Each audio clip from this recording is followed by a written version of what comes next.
5th Annual Grammy Awards, Madison Square Garden, 2003.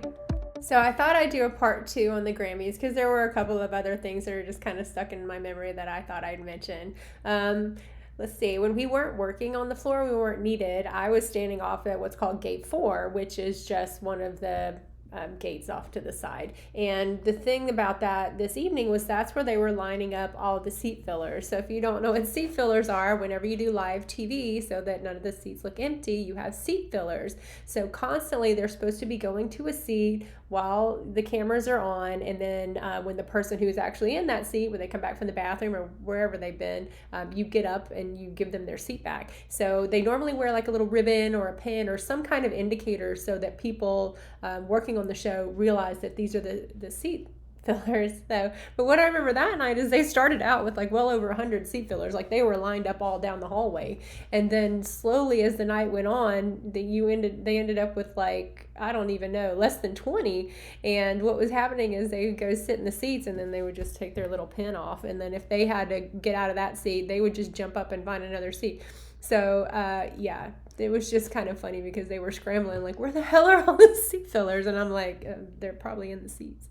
The other thing that I remember is I, was still really into country music at this time. I was a huge Faith Hill fan, and she performed that night. She performed her song Cry, and which is one of my favorite songs. That song got me through like a really bad breakup. I'll tell you what, love that song. It's good.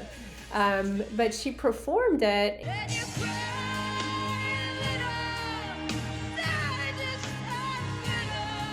Got really bad reviews for her performance, and I remember just being like, I don't care, it's Faith Hill, I'll take her however I can get her. So I remember her performing that. And one of the other things that happened is that the Bee Gees, who doesn't love the Bee Gees music, but they won the Legends Award that night, and in a tribute to them they had Nsync come out, and they did like a really cool acapella with some beatboxing, a tribute to the Bee Gees, and here it is.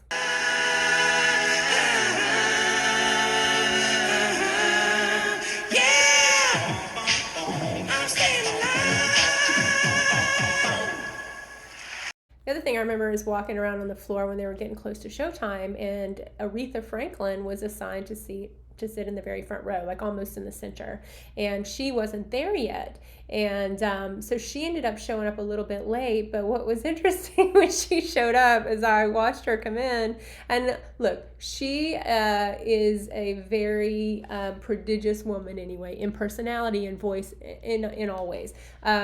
So she comes in, and this is the dress she's wearing. And Lord, she sat down in the front seat, and I was like, and nobody can see for the first 10 rows now. Like, that dress was just, it was larger than life, much like she is. But I just remember seeing this dress and being like, maybe they should have talked wardrobe before they decided to sit her in the very first row. But anyway, Aretha's a queen for sure. She deserved the front row. R-E-S-P-C-T, find out what it means to me.